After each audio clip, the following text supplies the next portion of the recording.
Hello, everybody, and welcome to the Are You Screening podcast. I am your host, RUscreening.com's own Mark Eastman, and with me, as always, is co-host extraordinaire Shane Leonard. Hello. And this week, it's Captain America. Yep. What did you just say? Brave New World? I know, I messed it up. Now I just heard three different versions of it. Used to be New World Order. So now I don't know. Now it's Brave New World. Yeah, whatever. Anyway, so we got Captain America. And we're also going to talk about Reacher. New season of that is out, and as much as people are watching it, not enough people are watching it, I think. Yeah. And I feel especially moved. We were just mentioning this before we started the camera, but I am just we have to talk about it just because I wonder about the people who just tuned into season 3 and did not give it the full chance. The time. You never know. Right. It could happen. Right? Yeah. Especially in today's world where, people don't want to commit to things and there's too many other things. But and then I just want to throw out, so now the clock is still moving and we got 2 weeks until we do our best stuff, right? Yep. So that means our next episode will be the one just before that. Yep. And so what I think I'm going to do is next week, I don't think there's anything fantastic on the horizon. But I'm going to go through kind of a list and see if we can make sure that you see anything. Anything important that might possibly need to be seen. But next week, what I think we're going to do is just kind of go through all the nominations, the things that have been winning, the big things, and just kind of quickly throw out ratings and ideas on a lot of those, because we haven't really hit them the way that we usually do. Yeah. Even if they will not be on our lists. Right. But if they are the things that are being talked about or whatever, we might as well, because otherwise we'll do our list and then people will email us and go, you never even said that, whatever. Right. Anyway, so next week is going to be kind of like a yearly, I don't know, let's get through anything that we haven't really, especially if it's something that, we need to leave out on purpose and not make it seem like we left it out on accident or anything like that. So that'll be next week. Yeah. All right. So Reacher is just jump right in. Right. Yeah. It's the 3rd season, and full disclosure, we got to say, if you're a fan of the show already, it doesn't matter. You're going to watch it, right? Right. If you're not yet, you've got to check out this show. If there is any chance you will like it, you will love this show.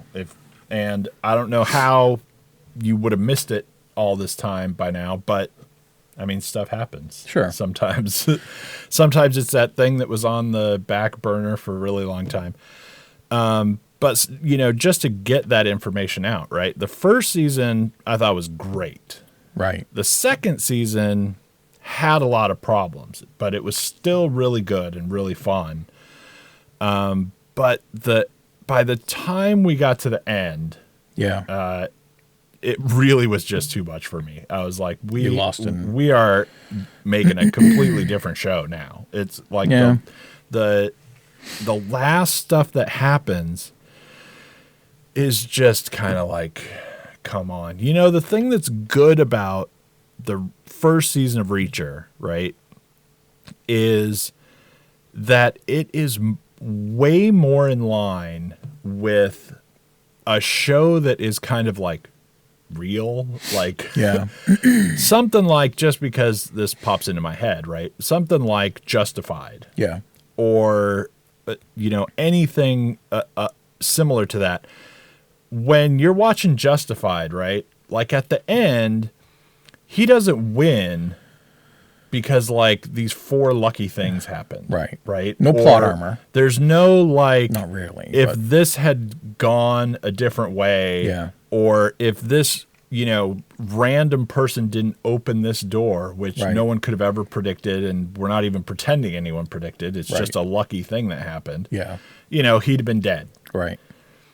And And then you get to like the last couple episodes of season 2, and I'm like, man, come on, this is not the show I want to be watching.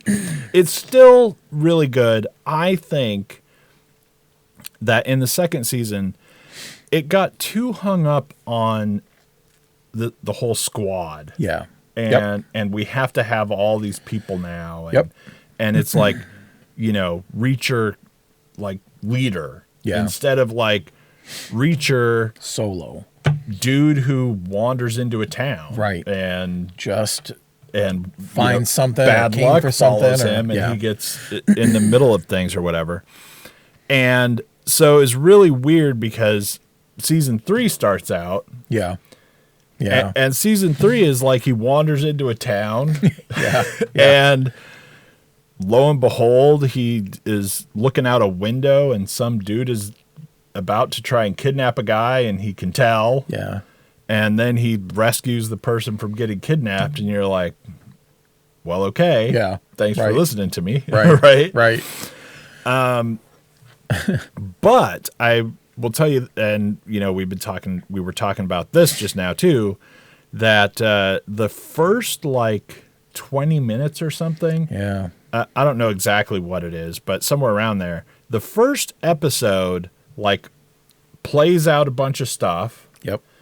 And then all of a sudden you get like 3 days earlier Yeah. when we started blah, blah, blah, Right. whatever. And then you have to kind of like watch it all again and find out how we got to the beginning. Yeah. But before you get that like jump, it starts getting a little goofy. Right. And I could easily see people like tuning in and going, ooh, what is happening here, Yeah. right? And maybe not make it to The reveal. the rest of it where we get more information. But apart from that, and you said like you've watched the first 3 now. I've seen the first 3 of season 3. And I feel like there's 4 available to watch right now. Yeah, I didn't. But I'm not completely sure. Yeah. But And I don't remember when they dropped. through those first few, it really there is a moment or two that I don't love or whatever. Yeah. But it really is kind of back to that first season. Yep. Even though he's like he still has a team, even though they're not his, or whatever. There's still like outside connections he has, dial somebody or whatever. up. Yeah, but it's only the funny thing to think about it is how fast it's moving too. We're on the 3rd season. It's 2025. The first season came out in 2022, so they're averaging a season a year. It's only 8 episodes. They're almost an hour long. That first season is just so breezy and fun because he's a different iteration of the character than you might be used to if you haven't read Lee Child's books, than the Tom Cruise films, of which he did 2. The first is absolutely fun and fantastic one. The second one is absolutely dog crap garbage. Film. It's awful. But these are so much fun. It's so easily digestible. It's not like there's 22 episodes or 16. Like they just, if anything, it probably, especially the second season, didn't even need to be the 8 episodes they plotted. But I think you're right. I think them experimenting with maybe instead of personal things, Reacher is now a squad and there's a bigger explosion fight. And no, it's better when it's just sort of him. Right. And his training, his intellect, his background, and his mammoth size just getting into stuff. And that's the strength of it. And his, like just not caring. Yeah. Which, the thing that's interesting in that, it's not a bad beginning, right? But it's just that you don't actually know or whatever. And so it like comes off a little weird. But there's a cool thing that happens in it where, he accidentally, spoiler, it's the first thing that happens. He accidentally kills a cop at the beginning, right? And he's just like, well, I'm going to disappear. Right. And that is like really that whole thought is just so integral to him and needs to be. Yeah. Because that's who he is. That's who him. he is I'm going to do what's right. Right. And if that means I got to disappear, then I'll disappear. I'll do it. Like he has no life. I mean, Right. he has No ties. He has no reason to not disappear. Yeah. He's only accidentally not disappeared right now. Right. Right. At yeah. any given time. His right? his Boy Scout attitude of helping when he can doesn't get involved in everything, but if something is really egregious, he's like, well, I know the law, I'm big enough and I'm smart enough and trained, I can stop this. Right. Put people in their positions. But for the most part, he's just moving through the world silently, not making waves. But man, trouble follows that guy. Right. And he's not afraid to answer it. Yeah. I would say, because I distracted myself from it, to say that the first 2 seasons are easily watchable. The first much more than the second, but still the second's fine. I would say if you're 10 or 15 minutes into this third season's first episode, give it another 10 minutes. Yeah. I think because for me, I was watching it and thinking, man, the writing has really slipped a bit and they're really rushing things. This does not feel as thoughtful and as paced as the others. I wonder what the hell's going on. And then it becomes very clear. It's purposeful.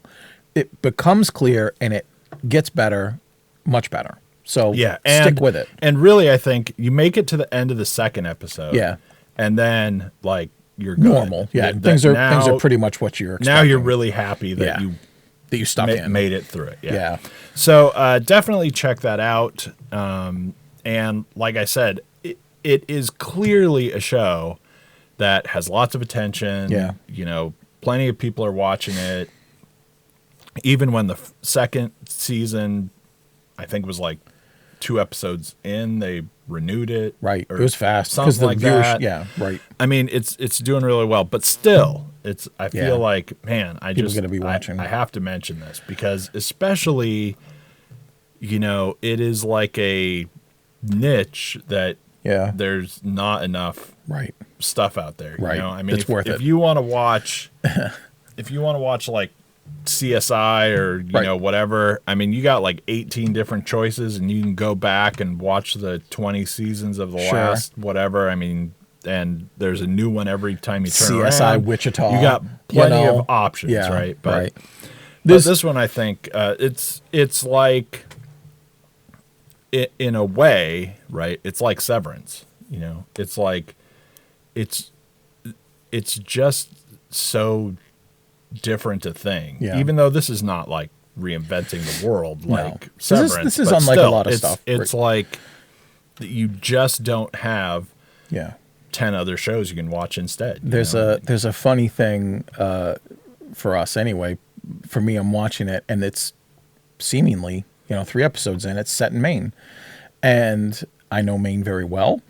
It's funny to see them nail Maine, especially the parts of Maine where this is supposed to be in. And then there's like a scene of like the coast, and I'm like, that's not Maine.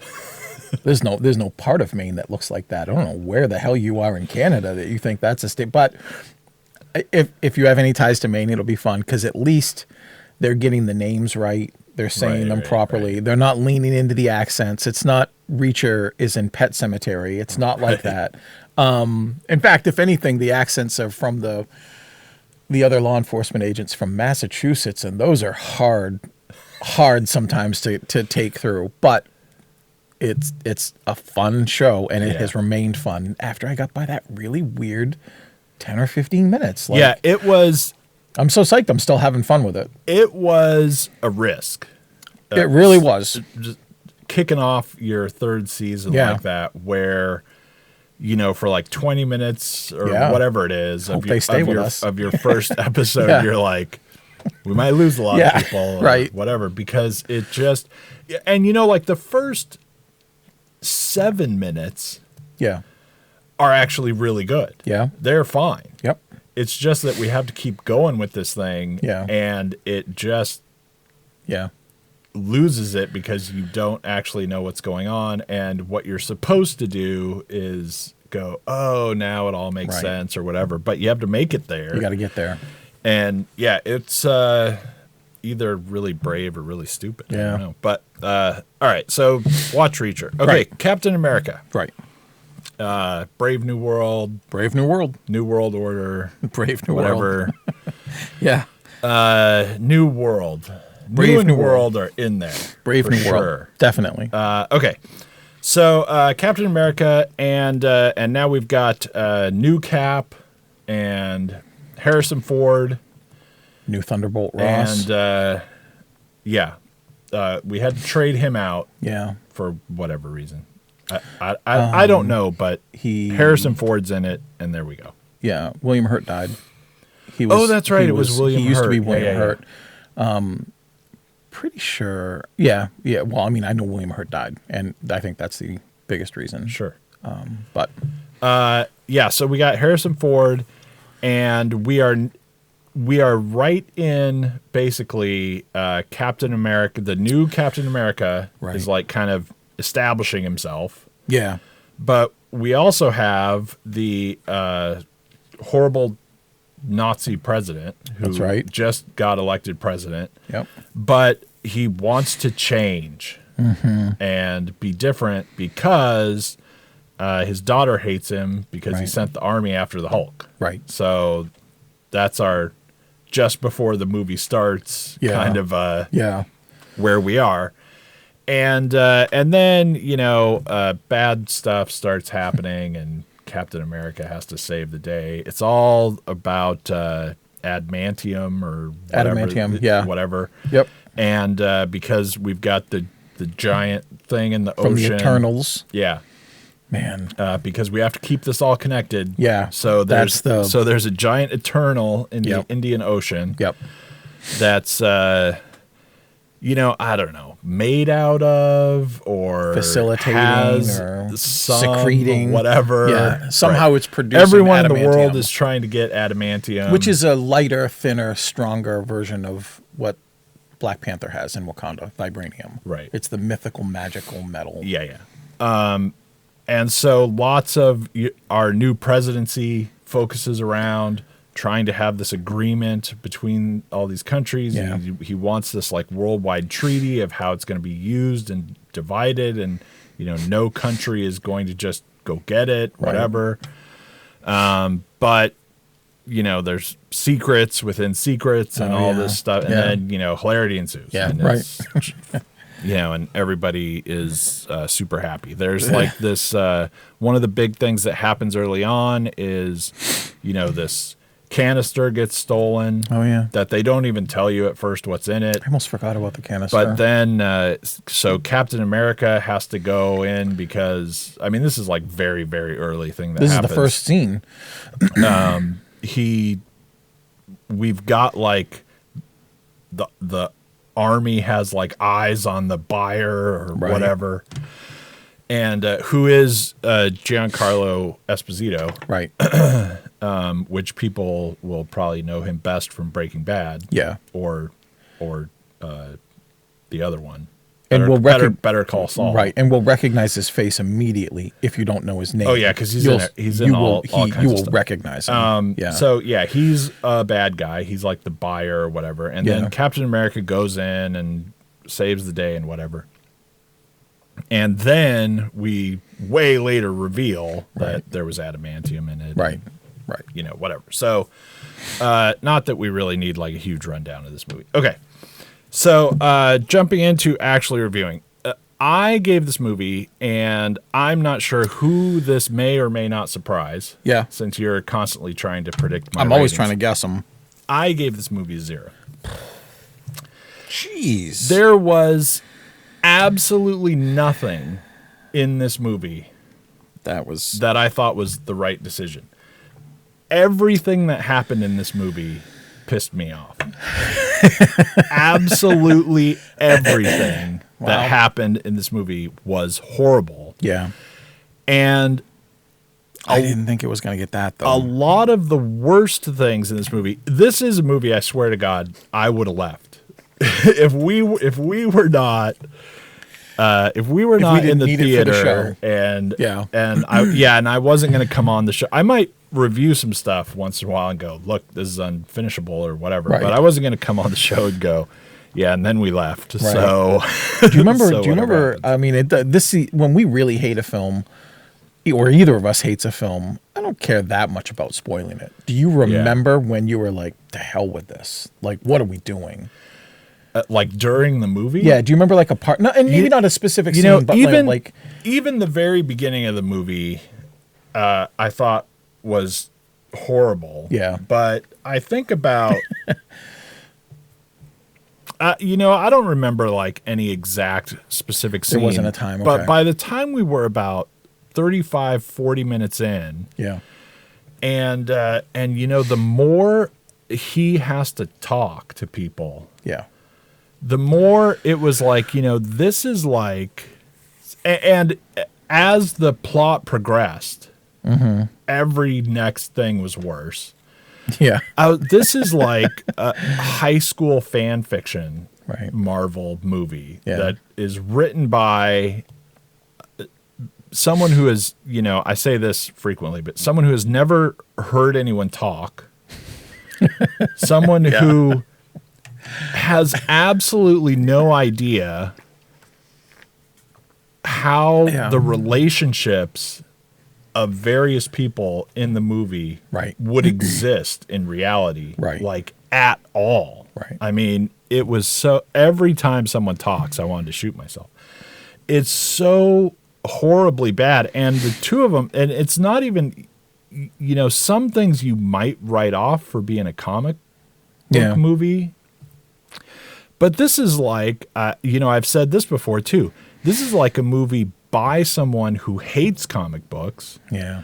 Who thinks that comic books are like trash for 8-year-olds at best. Like after you're 8, you should never be allowed to read a comic book movie because they're like, you know what I mean? This is like, this is like if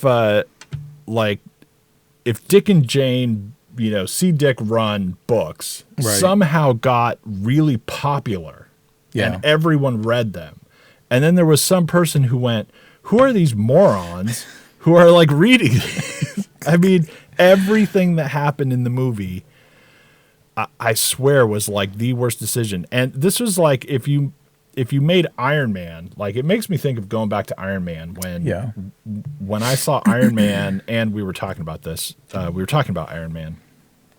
But when Iron Man happened and it was over, and I was like, oh my God, that was like really good. Yeah. Right. And that was like very comic booky. Yeah. Right. It was like if Iron Man happened, but at every possible point, we picked the exact opposite thing to happen. Whatever decision there could be in it. Yeah. But anyway, there wasn't really like a certain moment. But just all of the fighting in the beginning, the way that they made that opening scene happen, I was like, there is no way that this is not a thing, right? You've got like basically arms dealers, right? And we're all like kung fu fighting down the hallway. No one's laying down some suppressive fire and it's with like, a grenade what launcher. What in the hell is going on? And he's not doing anything either. He's just like, I'm gonna fight all these guys hand to hand. And then after he finally beats up the ridiculous person, then like 40 Navy SEALs come in. Right. And you're like, what? Yeah. How is this? Thought we were going to see some action today, Cap. No, I got it. Yeah, no, it's so ridiculous. But, in fairness to the movie, at least that scene like lays the groundwork and goes, look, this is how dumb a thing you're about to watch. Yeah. So buckle up, right? Yeah. Had you seen, before I jump through my hoops, I know you'd seen The Eternals. We saw that together. Oh, yeah. And I know you've seen The Incredible Hulk. It's weird that this film has decided to basically be a sequel to 3 not very amazing properties. So the Edward Norton Incredible Hulk, it's not awful, but it's way in the back of all the MCU stuff. The Eternals, which is awful. And did you see all of the Falcon and the Winter Soldier? Oh, yeah. The episodes? Did they ever in that show explain how... Because Sam Wilson never takes the super soldier serum. That's actually a big part of the ads in the story here. He laments it. He's and like, they keep saying it. They keep saying it and then Sebastian Stan with, sorry for no spoilers or spoilers here, but he's in the film and they talk about like, you're a good guy, this thing, the other thing. Does it ever explain in the miniseries how he's able to do the things that Cap could do that Steve Rogers could do because he had the serum, but Sam Wilson can just do because now he's wearing the shield? Like, I don't know. No, it's just magic. He's got he's got like the theoretical armor, right? That is I mean, nobody exactly says this unless I missed it, and who knows? But maybe, but we talk all about the wings, yeah, because they keep glowing purple and stuff. Yeah, right. But it's kind of like he's almost got like the Black Panther suit. He's got like the armor that is also whatever. Yeah, but in this movie, it's nonsensical. Okay, I mean, there's at least like 40 times in this movie that he would be dead. Right. And there's no getting around it. Right. And then also he just does a bunch of stuff. But everything in this movie is the worst thing that Marvel movies or superhero movies or whatever do, and that is that the way things work is the way that I want this scene to go. Right? Not the way it would work. The way that like vibranium works, the way that he, like the wings absorb the energy and then he can like shoot it back. The way that works is the way I want this scene to look. The way the shield works is the way I want this scene to look. Yeah. And all through all the Marvel movies, that comes and goes to one degree or another, depending on what movie you're watching. Right.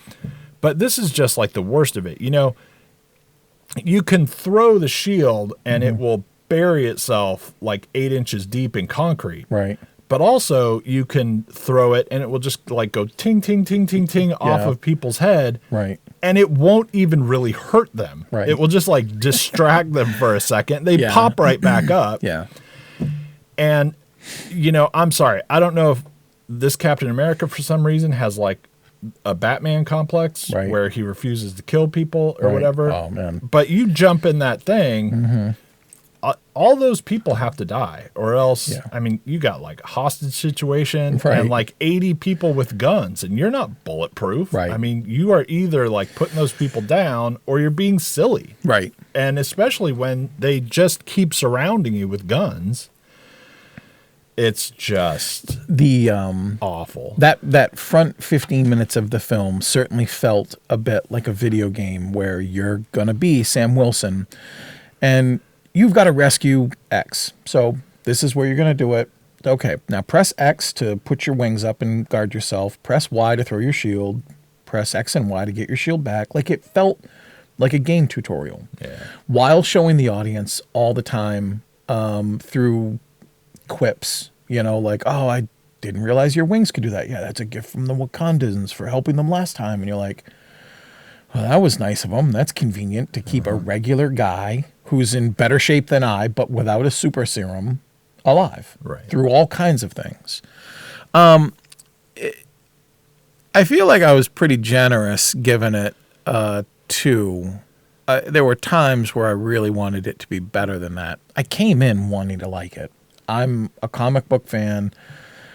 I want to like almost all of these things. And I really like Anthony Mackie's version of this character.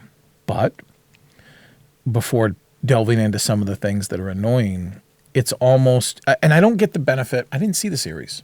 I didn't see the 6-episode series at all. In fact, I was complete up through Endgame, and then all the little weird attempts at spinoffs and attention things, there were too many, and I just took a break, and I just didn't catch up.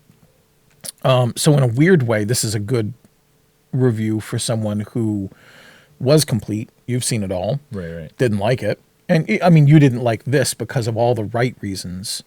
But you haven't hated the MCU all the way through. In fact, you've really liked some of this stuff. I really like the MCU. Not all the way through, but most of it. But I'm not complete on all this stuff. So I thought maybe there were certain things like Isaiah and the character who is in the Winter Soldier show.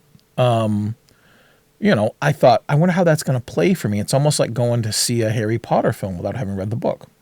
or any of the Catching Fire, or any adaptations. It doesn't have to be one of those. There's a couple places where Sam says to anybody, I really should have taken that serum. And that's strange, but it's certainly something about the show that translates to the film. The film needed the serum. The film needed something better than somebody sort of weirdly and transparently trying to copy the Winter Soldier. Like, there is an incredible amount of stuff. There's a near solo rescue mission in the beginning of the film. There's an attempt on Cap's boss's life. There's this weird traffic assassin car scene. There's a Black Widow who tries to help out things. There's a super secret military installation that they go figure out that somebody has been pulling the strings all along, geniusly behind the scenes, to undermine the world order. Like, I mean, every single plot point in Brave New World is actually sort of superficially lifted from the Winter Soldier. And it's not even, I mean, there's a small bit of difference where Nick Fury is the guy that gets hit in Winter Soldier, and in this film, it's the President of the United States. There's small differences, but really, I'm watching this film and I'm like, where is any originality? Do they think, much like one of these old man gripes that I see, when they like redo something like The Karate Kid, and I'm like, hey, the original's fine, watch it. Right. You don't have to put new Panavision on it. And in fact, your version sucks. The original's just fine. Like, I don't understand why they couldn't come up with an original idea here, except, and it didn't even seem like laziness or just disinterested. It just felt sort of like maybe no one was watching. I don't understand in this film why Sam Wilson is faithful to the government when the government has screwed things over for enhanced people, superheroes. Right. And that might be because I missed something in the show, in the episodes. I don't get how he's so forgiving when they locked up another hero, whether he's black or not, unjustly for decades, apparently. I don't get that. He's got a history with Thunderbolt Ross, who initially instituted the Sokovia Accords that ripped the Avengers apart and put everybody at odds with each other.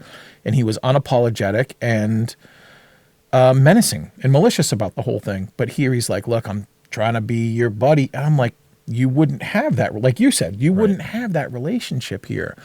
The only thing that it sort of gets right is entirely by accident. There's a raging, well, I'm sort of redundant to say raging, out of control. There's an out of control politician who destroys everything he touches in Washington and is a threat to everything beyond that. And you could argue that that's sort of a weird symbolic political climate that we have right now in real time. But the movie's not smart enough to make that a satire. They backed into that by happenstance. They didn't know what was going to happen months ago, and so they don't get any credit for it.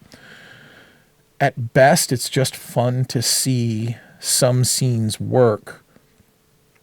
But especially as we get near the end, and there's another, just like in The Winter Soldier, there's another aerial battle scene. This time it's between planes and Falcon and Joaquin. Instead of aircraft carriers, there's another bedside scene with the sidekick while a fancy, catchy song is playing. Like, how many friggin' times does it actually have to rip off The Winter Soldier before you say, your movie sucks? And it stinks because Mackie is a good actor. He really seems good in this role, but he's not good in this role with these writers in his own film. It sucks when he's better as the sidekick to somebody else, giving the better lines, instead of holding his own film. Because I actually think Anthony Mackie is a good actor. I think he could do a good film, but you'd never know it by watching something like this. Yeah, I mean, just the writing is so bad that you can't really blame. I don't blame him at all. He's doing his job for anything, right? I mean, totally. Whatever happens, it's the most ludicrous writing. And there are, I think, 3, and I could be wrong, but there are 3 times where you've got Captain America and Falcon having these really stupid long conversations, and everything about the script of those scenes is just laughable. It's the most literally donkey thing I've seen in movies in quite a while. They are the most, forced, like belabored conversations that no one would ever say, much less him. Yeah. They're so just, I swear it's like people who have never had friends or talked to other human beings wrote this thing and said, this is what I would like. It's really like it's written not for characters. Yeah. It's written like, I want these lines to be in the movie somehow. Yeah. And it doesn't matter if anyone would ever say them. Right.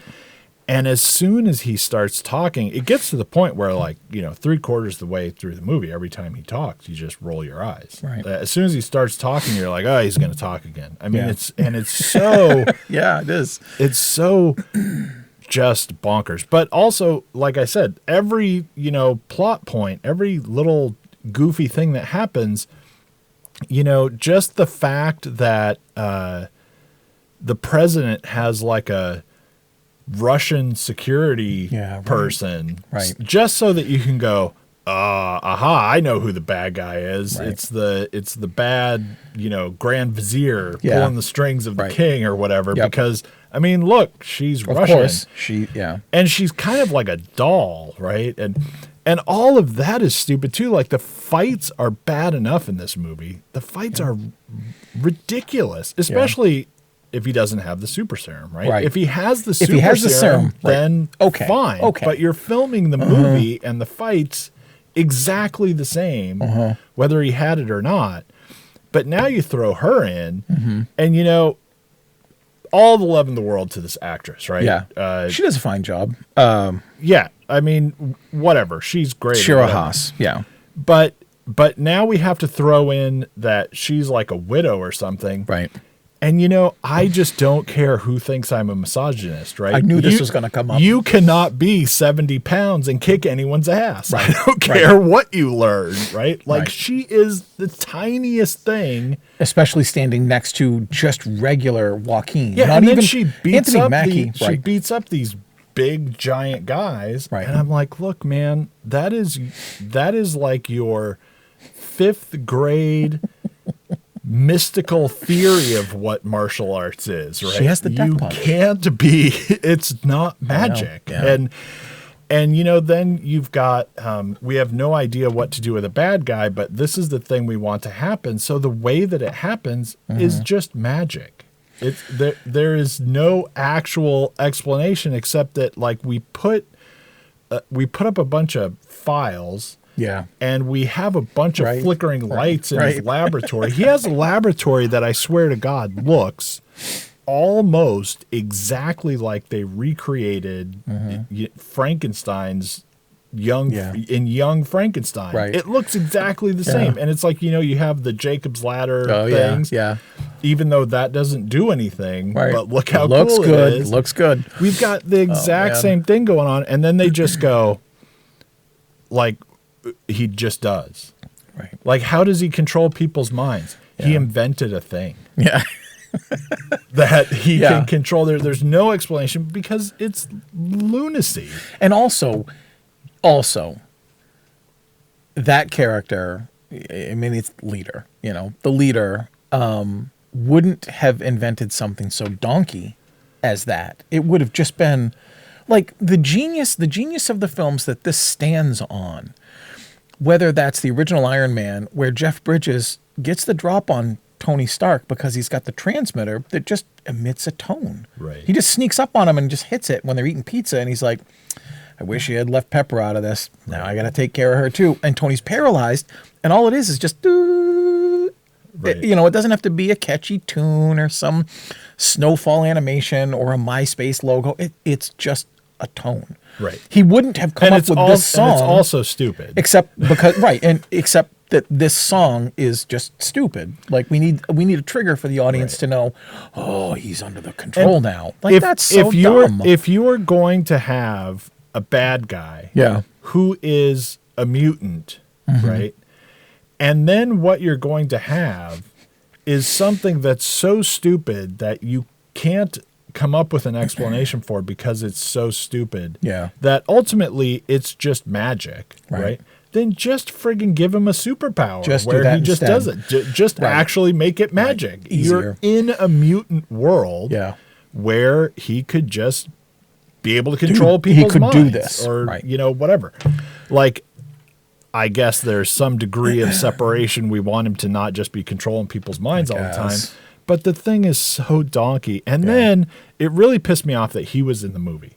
The Tim Blake Nelson. Yeah. I'm like, and frankly, Harrison Ford, although I don't really care that much about Harrison Ford anymore. I mean, he's fine. I still like him. Right. You're not against him. I don't care what he does with his career at this point. Right. But I'm like, does Harrison Ford need money? Where's he going? Like, why is he in He's this? having some, I mean, between the, God, why am I blanking on the therapist TV show? Shrinking. Between the fun he's having between Yellowstone, Shrinking, these kind of films, like, okay, you've pushed it to 80. Right, it's you not, want to it's just not have like fun? he's Marlon Brando and hasn't worked Hulk. in 10 years And or whatever. to be quite honest, it's kind of fun watching the Hulk look like Harrison Ford. I don't say it's great. I just say it's fun. It looks like somebody used AI and then somebody was like, well, I'll make a movie out of that. Yeah. We'll put Harrison Ford in if he wants to do it. The things that are earned in the film that this so desperately wants to be feel so simple, and I think that's why it's so hard. In The Winter Soldier, again, this isn't like the A+ of acting or screenwriting, but it's effective and it works because there are stakes and the characters actually talk to each other in a way that is human and progressive. And I don't mean like liberal progressive. I mean it takes the story from one scene to the next. You know what one's motivation is and what they're trying to get. How do they get there? Through this conversation, and something is revealed. All of that is just so hard focused in this. It felt like the bad writing, not to just throw films under the bus, but when you take the Ghostbusters remake, forget that they're all women and that alone made everybody mad. Everybody had the smartest, funniest line, and the quips people don't talk like that. There aren't cool quips. People used to say Kevin Smith's movies were unreliable because no one talked cool guy that much. And I thought, okay, me and my friends used to talk a bit like that, but I get it. There's a lot of just fast, quick banter that's perfect in every way. Here, all the stuff, like you were saying earlier, between Sam Wilson and Joaquin, who's trying to be the new Falcon, like that is just built on, I know the punchline. Well, I know the punchline. Okay, but you and I have been friends for a long time. We don't just punchline each other. Conversation would get old quick. Like we actually go through a conversation, and that's absent here, and it's striking. It's really not absent in all of these films, but when it is, boy, it looks clumsy. Yeah, it is crazy to think of this movie compared to just the first Avengers. Yeah. Which was actually really good. Yeah. And you had all these people who were actual characters talking. Yeah. I mean, it's not Shakespeare. It's a dumb action movie, right? But they were talking like that character would talk, like any actual person would talk. Yeah. They would say things, back and forth like that is a response that person would have. It was like totally normal. And then you watch this and you go, oh, my God. Like, what is happening? No one... Anyway. We're getting close to the time we should spend on this. But, I do want to say, for me, too, the worst thing of all the garbage that is... Everything is the worst in this movie. But the worst thing in this movie is the way that it so just egregiously telegraphs everything that's going to happen. Like it just thinks you're a moron. Yeah. Like that's what I'm like. This movie just feels like somebody.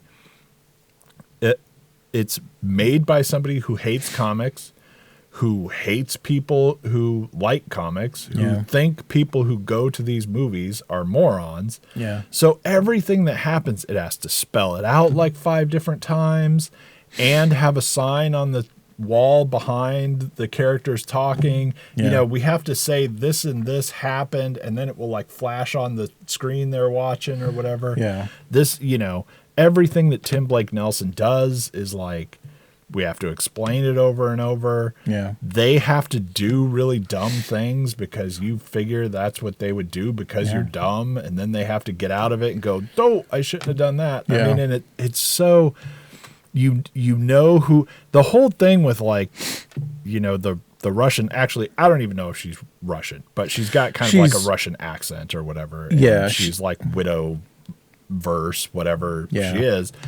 But just having her come in and start like whispering, like, and it's horrible, Yeah. and I don't want to say anything, you know, bad about her. Yeah. But she's so small that the president is sitting down and she's like whispering in his ear. Right. And it's such a weird, like, we had to get that exact look. Like, you know, his chair might be on a box for all I know, right? But it's Right.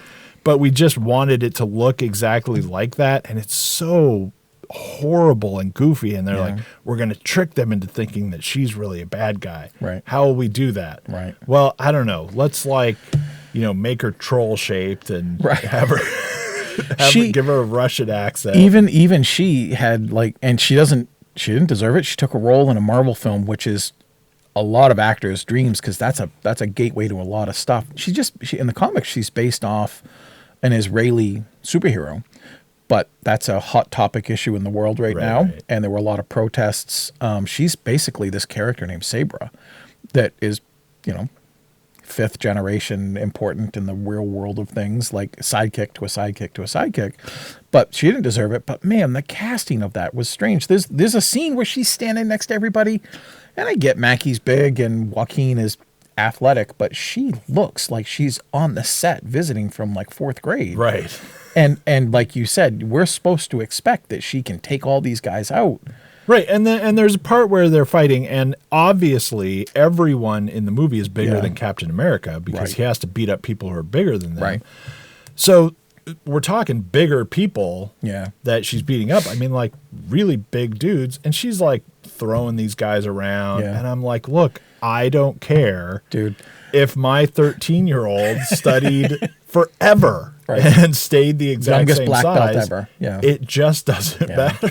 There's also the thing, I mean, I know we're just having fun hitting the pinata, but in the very first fight, Sam Wilson, like, what is he, breaks a rib? I think he breaks a rib, admits to it, just so he can say a tough guy line. A couple seconds later, when he fractures the guy's arm, he takes a few knives in the chest. He takes one axe to the stomach. Right. And again, no super serum. And he just pulls it out. And he pulls it out, and he just keeps moving. And then he goes to fight the Red Hulk.